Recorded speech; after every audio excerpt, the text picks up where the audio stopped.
Hello friends, welcome back to my channel Divine Tutorials. तो friends, आज हम लोग बात करने वाले हैं महाजनपद काल के बारे में, यानी कि जो कि 600 ईसा पूर्व से 325 ईसा पूर्व तक रहा है। फ्रेंड्स, हमारे चैनल पर सुपर टेट की क्लासेस स्टार्ट हो गई हैं और मैं इसमें सबसे पहले पढ़ा रही हूँ जीएस।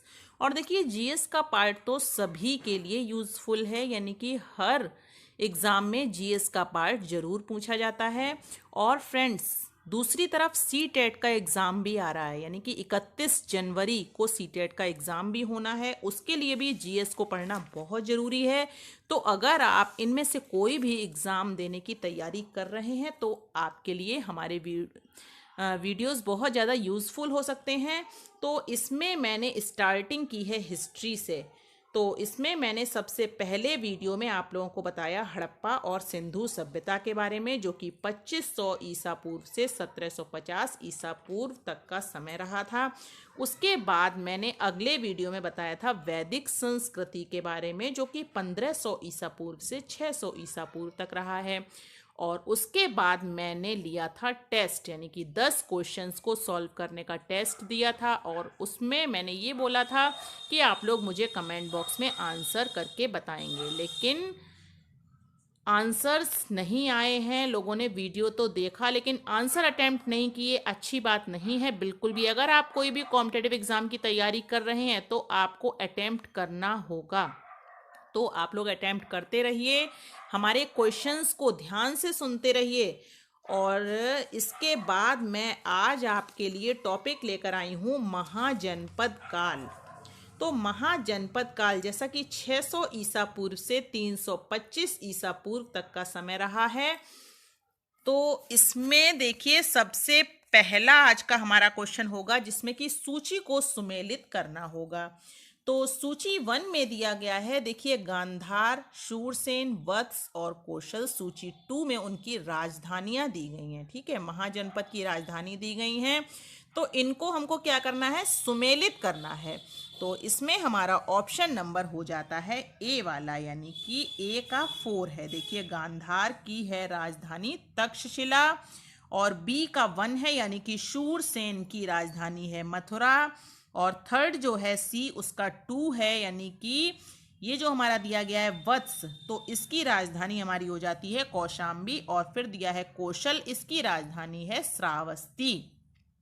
तो इस तरीके से ऑप्शन नंबर ए हमारा बिल्कुल सही हो जाता है। इसके बाद नेक्स्ट क्वेश्चन पर चलते हैं। तो नेक्स्ट क्वेश्चन हमारा दिया गया है, देखिए, हर्यक वंश के किस शासक को कुड़िक कहा जाता था। तो हर्यक वंश के किस शासक को कुड़िक कहा जाता था। ऑप्शन आपके सामने स्क्रीन पर दिए गए हैं, बिंबिसार, उदयन, अजातशत्रु या इनमें से कोई नहीं। तो हर्यक वंश के किस शासक को कुड़िक कहा जाता था। तो option number C is right, यानी कि अजात शत्रु। अजात शत्रु को कुड़िक के नाम से भी जाना जाता था। इसके बाद क्वेश्चन नंबर 3 पर चलते हैं। तो देख लेते हैं इसमें क्या दिया गया है। किस शासक ने गंगा एवं सोन नदियों के संगम पर पाटलिपुत्र नगर की स्थापना की। तो इसमें फ्रेंड्स ऑप्शन नंबर हमारा हो जाता है बी, यानी कि उदयन। ठीक है, उदयन ने गंगा एवं सोन नदियों के संगम पर पाटलिपुत्र, जो कि इस समय पटना के नाम से जाना जाता है, इस नगर की स्थापना की थी। किसने की थी? उदयन ने। इसके बाद नेक्स्ट क्वेश्चन आता है, शिशुनाग वंश का वह कौन सा शासक था जिसके समय में वैशाली में द्वितीय बौद्ध संगीति का आयोजन किया गया, उसे काक वर्ण के नाम से भी जाना जाता है। तो फ्रेंड्स देखिए, वैशाली में जो द्वितीय बौद्ध संगीत का आयोजन किया गया था जिसके समय, तो उस समय कौन था सम्राट। तो उस समय था कालाशोक, यानी कि कालाशोक के शासन काल में वैशाली में द्वितीय बौद्ध संगीत हुआ था, और जिसको कि क्या कहा जाता है, काक वर्ण के नाम से भी जाना जाता है। नेक्स्ट क्वेश्चन आता है, देखिए, 323 ईसा पूर्व में सिकंदर महान की मृत्यु हुई थी। तो कहाँ हुई थी 323 ईसा पूर्व में सिकंदर महान की मृत्यु हुई थी? बेबीलोन में। Option number B is right. अगले क्वेश्चन पर चलते हैं।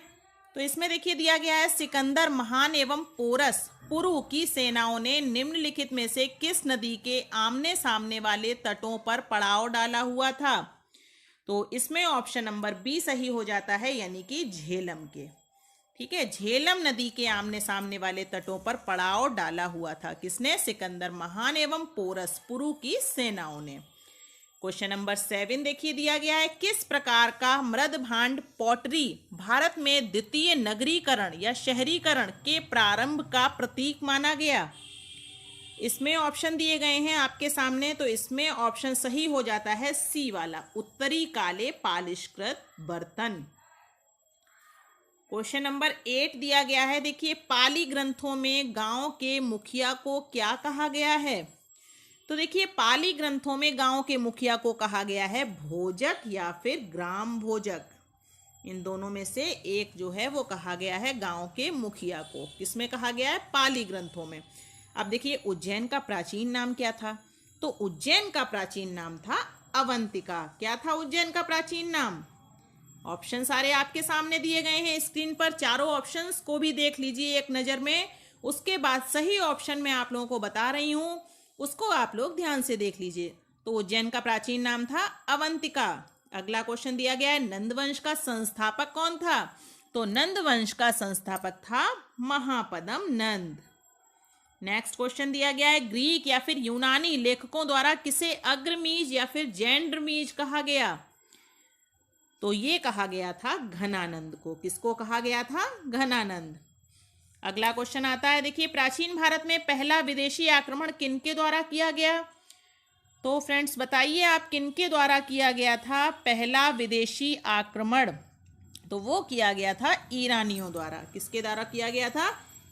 ईरानियों द्वारा। अगला क्वेश्चन आता है, प्राचीन भारत में दूसरा विदेशी आक्रमण एवं पहला यूरोपीय आक्रमण किनके द्वारा किया गया? तो वो भी किया गया यूनानियों के द्वारा। ठीक है, पहला यानी कि प्राचीन भारत में दूसरा विदेशी आक्रमण एवं पहला यूरोपीय आक्रमण किनके द्वारा किया गया? तो वो भी यूनानियों के द्वारा ही किया गया। नेक्स्ट क्वेश्चन पर आते हैं, ईरान के हखमनी वंश के किस शासक ने भारतीय भूभाग को जीतने के बाद उसे फारस साम्राज्य का 20वां प्रांत बनाया? तो इसमें सही ऑप्शन हो जाता है बी, यानी कि डेरियस या फिर दारे बाहु फर्स्ट, यानी कि प्रथम। अगला क्वेश्चन है, हाइडेस्पस या वितस्ता आधुनिक नाम झेलम का युद्ध जो था, जो कि 326 ईसा पूर्व हुआ था, वो किन किन शासकों के बीच हुआ था? तो वो सिकंदर एवं पोरस के मध्य हुआ था। ठीक है, सिकंदर एवं पोरस के मध्य हुआ था हाइडेस्पीज का युद्ध भी, जिसे यानी कि इस नाम से भी जाना जाता है। किस नाम से? हाइडेस्पीज का युद्ध। अगला क्वेश्चन, सिकंदर ने भारत पर कब आक्रमण किया? तो सिकंदर ने भारत पर आक्रमण किया 326 ईसा पूर्व में। फिर से देखिए सूची 1 सूची 2 आ गई है, तो एक तरफ शासक दिए गए हैं और एक तरफ वंश दिया गया है। तो इसमें आप लोगों को बताना है कि ये यानी कि किस वंश में कौन से शासक रहे, यानी कि कौन सा शासक किस वंश का था। तो इसमें ऑप्शन नंबर बी हमारा सही हो जाता है, यानी कि ए का 1। बिंबिसार जो था वो हर्यक वंश का था। बी का 2 हो जाएगा, यानी कि ये जो था हमारा कालाशोक ये शिशुनाग वंश का था। महापदम नंद जो था वो नंद वंश का था और बिंदुसार जो था वो मौर्य वंश का था। इस तरीके से ऑप्शन नंबर बी हमारा बिल्कुल सही हो जाता है। 1 2 4 3 1 2 4 3। ठीक है, अगला क्वेश्चन आता है, फिर से सूची 1 सूची 2 को सुमेलित करना है। तो इसमें देखिए एक तरफ दिए गए हैं महाजनपद, दूसरी तरफ दिए गए हैं आधुनिक क्षेत्र। तो देखिए मगध, वत्स, कौशल, अवंती, तो आधुनिक क्षेत्र इनके दिए गए हैं। तो इसमें ऑप्शन नंबर ए सही है, यानी कि उसी के सामने उसका आंसर बिल्कुल सही दिया गया है। मगध यानी कि पटना व गया के जिले में, वत्स जो है वो इलाहाबाद है उसका आधुनिक क्षेत्र, और फिर दिया है कौशल इसका अवध है, और अवंती का है मालवा। अब देखिए नेक्स्ट क्वेश्चन इसमें दिया गया है, मगध की प्रथम राजधानी कौन सी थी? तो फ्रेंड्स इसकी राजधानी थी गिरिब्रज या फिर राजगृह। ठीक है, मगध की प्रथम राजधानी थी गिरिब्रज या फिर राजगृह। अगला क्वेश्चन आता है, देखिए किस शासक द्वारा सर्वप्रथम पाटलिपुत्र का राजधानी के रूप में चयन किया गया? तो वो भी उदयन के द्वारा किया गया। ठीक है, उदयन के द्वारा पाटलिपुत्र को राजधानी के रूप में चयन किया गया। अब देखिए 16 महाजनपदों की सूची उपलब्ध है। कहाँ उपलब्ध है? तो वो है अंगुत्तर निकाय में। कहाँ पर उपलब्ध है? अंगुत्तर निकाय में। अगला क्वेश्चन, निम्नलिखित में से मगध का कौन सा राजा सिकंदर महान का समकालीन था? तो वो था घनानंद, यानी घनानंद जो था वो राजा सिकंदर महान का समकालीन था। ठीक है, मगध का राजा। अगला क्वेश्चन है, प्रथम मगध साम्राज्य का उत्कर्ष किस सदी में हुआ? तो वो हुआ 6ठी सदी ईसा पूर्व में। नेक्स्ट क्वेश्चन नंबर 24 आता है, सिकंदर की भारत में सफलता के निम्न कारण थे। तो इसमें देखिए ये जो रीजन दिए गए हैं, भारत में तब कोई केंद्रीय सत्ता नहीं थी, उसकी सेना श्रेष्ठ प्रकार की थी, उसे देशद्रोही भारतीय शासकों का सहयोग मिला, वह एक अच्छा प्रशासक था। तो इसमें 1 2 3 4 यानी कि चारों ही ऑप्शन सही है, इसलिए डी ऑप्शन इसमें सही हो जाता है। यानी कि सिकंदर की भारत में सफलता के निम्न कारण थे, तो ये सभी कारण थे। ठीक है, अब देखिए सूची 1 सूची 2 फिर से आ गई है सुमेलित करने के लिए। तो इसमें एक तरफ दिए गए हैं राजा, दूसरी तरफ दिए गए हैं राज्य, यानी कि कौन सा राजा किस राज्य से संबंधित था। तो सबसे पहले राजा में दिया गया है प्रद्योत, तो प्रद्योत जो थे वो थे अवंती के राजा। तो ए का हो जाएगा 3, इसमें ऑप्शन नंबर सी हमारा सही है, यानी कि ए का हो जाएगा 3। और फिर उदयन, उदयन का हमारा हो जाता है 2, यानी कि ये हो जाएगा वत्स। फिर हमारा आता है प्रसेनजित, तो प्रसेनजित हो जाएगा 4 नंबर कौशल, और अजातशत्रु हो जाएगा मगध का। ठीक है, अजातशत्रु जो था वो था मगध का राजा। इसके बाद नेक्स्ट क्वेश्चन आता है, क्वेश्चन नंबर 26 दिया गया है। देखिए, अभिलेखीय साक्ष्य से प्रकट होता है कि नंद राजा के आदेश से एक नहर खोदी गई थी। तो वो कहाँ खोदी गई थी? तो वो खोदी गई थी कलिंग में। ठीक है, अभिलेखीय साक्ष्य से प्रकट होता है कि नंद राजा के आदेश से एक नहर खोदी गई थी कलिंग में। अगला क्वेश्चन है, देखिए, पहला ईरानी शासक जिसने भारत के कुछ भाग को अपने अधीन कर लिया था। पहला ईरानी शासक बताइए कौन सा था जिसने भारत के कुछ भाग को अपने अधीन कर लिया था? तो वो था डेरियस।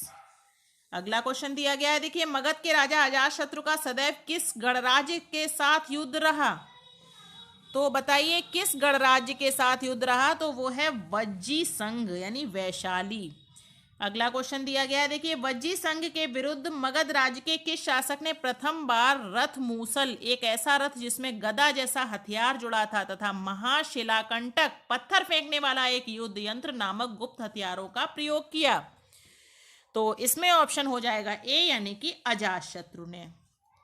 ठीक है, अजातशत्रु ने प्रथम बार रथ मूसल, एक ऐसा रथ जिसमें गदा जैसा हथियार जुड़ा था, और महाशिलाकंटक, पत्थर फेंकने वाला एक युद्ध यंत्र नामक गुप्त हथियारों का प्रयोग किया था। किसने किया था? अजातशत्रु ने। अगला क्वेश्चन आता है, नंदवंश का अंतिम सम्राट कौन था? तो नंदवंश का अंतिम सम्राट था घनानंद। ठीक है, नंदवंश का पहला सम्राट यानी कि जिसने स्थापना की थी, तो वो कौन था? वो था महापद्म नंद, और अंतिम सम्राट था घनानंद। इसके बाद नेक्स्ट क्वेश्चन हमारा आता है, देखिए, भारत में सिक्कों या फिर मुद्रा का प्रचलन कब हुआ? तो यानी कि सिक्कों या फिर मुद्रा का प्रचलन हुआ 600 ईसा पूर्व में। अगला क्वेश्चन दिया गया है, निम्न राजाओं पर विचार कीजिए। देखिए, 3 राजा दिए गए हैं, फिर पूछा गया है इनमें से कौन कौन बुद्ध के समकालीन थे। तो फ्रेंड्स, इसमें ऑप्शन हमारा सही हो जाता है 1 और 3, यानी कि अजातशत्रु और प्रसेनजित जो थे वो बुद्ध के समकालीन थे। ठीक है, नेक्स्ट क्वेश्चन हमारा आता है 33 क्वेश्चन नंबर। तो देख लेते हैं इसमें, यानी कि इस क्वेश्चन में क्या दिया गया? 6ठी सदी ईसा पूर्व के दौरान बड़े राज्यों के उदय का मुख्य कारण था। ऑप्शन नंबर ए सही हो जाता है, उत्तर प्रदेश और बिहार में व्यापक पैमाने पर लोहे का उपयोग। अगला क्वेश्चन आता है, मगध सम्राट बिंबिसार ने अपने राजवैद्य जीवक को किस राज्य की राजा की चिकित्सा के लिए भेजा था? तो वो भेजा था अवंती, यानी अवंती राज्य के राजा की चिकित्सा के लिए भेजा था बिंबिसार ने अपने राजवैद्य जीवक को। अगला क्वेश्चन आता है, किस शासक ने अवंती को जीतकर मगध का हिस्सा बना दिया? तो फ्रेंड्स, सी ऑप्शन सही हो जाता है, यानी कि शिशुनाग। शिशुनाग ने अवंती को जीतकर मगध का हिस्सा बना दिया। किस मगध सम्राट ने अंग का विलय अपने राज्य में कर लिया? तो अंग का विलय अपने राज्य में कर लिया था बिंबिसार ने। अगला क्वेश्चन आता है, शिशुनाग ने किस राज्य का विलय मगध साम्राज्य में नहीं किया? तो फ्रेंड्स देखिए, शिशुनाग ने काशी राज्य का विलय जो है वो किसमें नहीं किया था? मगध साम्राज्य में। अगला क्वेश्चन आता है, काशी और लिच्छवी का विलय मगध साम्राज्य में किसने किया? तो वो किया था अजातशत्रु ने। इसके बाद हमारा क्वेश्चन आता है, देखिए मगध साम्राज्य के बारे में कौन सा सही नहीं है? तो इसमें देखिए ऑप्शन आपके सामने दिए गए हैं। पुराणों एवं महाकाव्यों के अनुसार इसकी स्थापना बृहद्रथ ने की, महापद्म नंद ने इसे सर्वाधिक विस्तार प्रदान किया तथा सर्व छत्रांतक क्षत्रियों का अंत करने वाला एवं इकराट की उपाधि धारण की। गिरिव्रज, राजगृह, पाटलिपुत्र एवं वैशाली क्रमशः इसकी 4 राजधानियां बनी, या फिर इनमें से कोई नहीं? तो फ्रेंड्स इनमें से कोई नहीं। मगध साम्राज्य के बारे में एक भी कथन इनमें से सही नहीं है। क्वेश्चन नंबर 40 आता है, सिकंदर के आक्रमण के समय उत्तर भारत पर निम्नलिखित राजवंशों में किस एक का शासन था? तो फ्रेंड्स नंद वंश का शासन था। ठीक है, सिकंदर के आक्रमण के समय उत्तर भारत पर नंद वंश का शासन था। अगला क्वेश्चन आता है 41 क्वेश्चन नंबर दिया गया है, निम्नलिखित में से कौन सा एक ईसा पूर्व 6ठी सदी में प्रारंभ में भारत का सर्वाधिक शक्तिशाली नगर या राज्य था? तो इसमें हो जाएगा मगध, यानी कि मगध में जो है एक ईसा पूर्व 6ठी शताब्दी में प्रारंभ में भारत का सर्वाधिक शक्तिशाली नगर या फिर राज्य था। अगला क्वेश्चन आता है, निम्नलिखित में से कौन कौन से भारत पर ईरानी आक्रमण के प्रभाव के रूप में माना जाता है? यानी निम्नलिखित में से कौन कौन से भारत पर ईरानी आक्रमण के प्रभाव के रूप में माना जाता है? तो इसमें फ्रेंड्स देखिए ऑप्शन आपके सामने दिए गए हैं। खरोष्ठी लिपि का प्रचार, अभिलेख उत्कीर्ण करने की कला का प्रचार, ईरानियों की छत्रप प्रणाली का प्रचार, घंटा आकार के गुंबज की कला का प्रचार, स्त्री अंगरक्षकों की नियुक्ति। तो ऑप्शन नंबर डी जो है 1 2 3 4 5 ये सभी ही सही हैं। तो ऑप्शन नंबर डी हमारा सही हो जाता है। अगला क्वेश्चन आता है, देखिए 43 क्वेश्चन नंबर दिया गया है, निम्न में से कौन सा एक सिकंदर के आक्रमण का प्रभाव नहीं था? तो फ्रेंड्स सिकंदर के आक्रमण का प्रभाव नहीं था, कौन सा? ऑप्शन आपके सामने दिए गए हैं, देख लीजिए आप लोग एक बार। तो इसमें हमारा सही ऑप्शन हो जाता है डी वाला, यानी कि उसने भारत को यूनान की रियासत बनाया। क्वेश्चन नंबर 44 पर चलते हैं, तो देख लेते हैं। इसमें दिया गया है, निम्नलिखित में से किस राज्य में गणतंत्रात्मक शासन व्यवस्था नहीं थी? तो देखिए गणतंत्रात्मक शासन व्यवस्था किसमें नहीं थी? तो वो नहीं थी मगध में। ठीक है, मगध में गणतंत्रात्मक शासन व्यवस्था नहीं थी। इस तरह से भी क्वेश्चन एग्जाम में पूछ लिया जाता है कि किस राज्य में गणतंत्रात्मक शासन व्यवस्था नहीं थी? तो वो फ्रेंड्स इसका आंसर हो जाएगा मगध। इसके बाद अगले क्वेश्चन पर चलते हैं, निम्नलिखित में से किसे सेनिया या फिर नियमित और स्थायी सेना रखने वाला कहा जाता था? तो इसका सही ऑप्शन हो जाता है ए, यानी कि बिंबिसार। बिंबिसार में जो है नियमित और स्थायी सेना रखने वाला देश कहा जाता था, यानी कि बिंबिसार को नियमित और स्थायी सेना रखने वाला सेनिया कहा जाता था, सेनिया कहा जाता था। अगला क्वेश्चन आता है, निम्नलिखित में से किसे उग्रसेन या फिर भयानक सेना का स्वामी कहा जाता था? तो ये भी चलिए हम लोग देख लेते हैं, किसको भयानक सेना का स्वामी कहा जाता था? तो वो कहा जाता था महापद्म नंद को। ठीक है, महापद्म नंद को भयानक सेना का स्वामी या फिर उग्रसेन के नाम से भी जाना जाता था। अगला क्वेश्चन है, डेरियस यानी दारय बाहु प्रथम ने 516 बीसी यानी कि ईसा पूर्व में सिंधु के तटवर्ती भूभाग को जीतकर उसे ईरान का 20वां क्षत्रपी प्रांत बनाया। उससे कितना राजस्व प्राप्त होता था? तो इसमें ऑप्शन हो जाएगा ए, यानी कि 360 टैलेंट। निम्नलिखित में से कौन सिकंदर के साथ भारत आने वाला इतिहासकार नहीं था? तो सिकंदर के साथ भारत आने वाला इतिहासकार नहीं था Herodotus. Option number D is right. अगला क्वेश्चन है, महाजनपद काल में श्रेणियों के संचालक को क्या कहा जाता था? तो फ्रेंड्स इसमें कहा जाता था श्रेष्ठिन। श्रेणियों के संचालक को कहा जाता था श्रेष्ठिन। अगला क्वेश्चन देखिए दिया गया है, गृहपति का अर्थ है? तो गृहपति का अर्थ होता है धनी किसान। ठीक है, क्या होता है? धनी किसान। अब फिर से आ गई है सूची सुमेलित करने के लिए। तो सूची 1 और सूची 2 दी गई है। अष्टकुलक, फिर दिया है महामात्र, फिर दिया है बलि साधक, फिर दिया है शौल्किक शुल्काध्यक्ष। तो इसमें हमारा ऑप्शन नंबर सही हो जाता है ए, यानी कि उसी के सामने उसका आंसर बिल्कुल ठीक से दिया गया है। तो ए का 1, बी का 2, सी का 3 और डी का 4। तो अष्टकुलक का हो जाएगा हमारा परामर्शदायी संस्था, फिर दिया है महामात्र, इसका हो जाएगा उच्च कोटि के अधिकारी, फिर दिया है बलि साधक, इसका हो जाएगा किसानों से कर वसूलने वाला अधिकारी, फिर दिया है शौल्किक शुल्काध्यक्ष, शिल्पियों व व्यापारियों से शुल्क या चुंगी वसूलने वाला अधिकारी। अगला क्वेश्चन देखिए, इसमें दिया गया है मगध के किस प्रारंभिक शासक ने राज्यारोहण के लिए अपने पिता की हत्या की एवं इसी कारणवश अपने पुत्र द्वारा मारा गया। तो फ्रेंड्स, अजातशत्रु ने अपने पिता की हत्या की थी राज्यारोहण के लिए और इसी कारणवश वो अपने पुत्र से मारा गया था। तो आंसर हो जाएगा इसका अजातशत्रु। अब देखिए, विश्व का पहला गणतंत्र वैशाली में किसके द्वारा स्थापित किया गया। तो देखिए, पहला गणतंत्र वैशाली जो है वो किसके द्वारा स्थापित किया गया। इसमें ऑप्शन हमारा हो जाता है लिच्छवी द्वारा स्थापित किया गया। फिर से देखिए, सूची 1 सूची 2 दी गई है, यानी कि महाजनपद दिए गए हैं और उनकी राजधानी दी गई है। तो इसमें देखिए ऑप्शन नंबर बी हमारा सही हो जाता है, यानी कि ए का 4, ठीक है। कुरु का हो जाएगा इंद्रप्रस्थ, बी का हो जाएगा 3 यानी कि पांचाल का हो जाएगा छत्र। इसके बाद सी का हमारा हो जाएगा 1 यानी कि कौशल का साकेत और वत्स का हो जाएगा कौशाम्बी। इस तरीके से ये सूची को हम लोग सुमेलित कर लेते हैं। अगले क्वेश्चन पर आते हैं, निम्न में से कौन एक बौद्ध ग्रंथ 16 महाजनपदों का उल्लेख करता है। तो जैसा कि अभी मैंने आप लोगों को बताया भी था कि 16 महाजनपदों का उल्लेख मिलता है अंगुत्तर निकाय में, ठीक है। कहाँ मिलता है, अंगुत्तर निकाय में। अगले क्वेश्चन पर आते हैं, 6ठी शताब्दी ईसा पूर्व का मत्स्य महाजनपद स्थित था। तो इसमें फ्रेंड्स हमारा ऑप्शन हो जाता है बी यानी कि राजस्थान, ठीक है। 6ठी शताब्दी ईसा पूर्व का मत्स्य महाजनपद स्थित था, तो वो था राजस्थान में। तो फ्रेंड्स, ये थे हमारे 56 क्वेश्चंस। अगर आपको हमारी वीडियो पसंद आई हो तो प्लीज़ इसको लाइक कीजिए और अपने फ्रेंड्स में शेयर कीजिए और हमारे चैनल को सब्सक्राइब कर लीजिए। पास में लगे बेल आइकन को प्रेस कीजिए, जिससे सभी वीडियोस के डेली नोटिफिकेशन आपको समय से मिलते रहें। Thank you.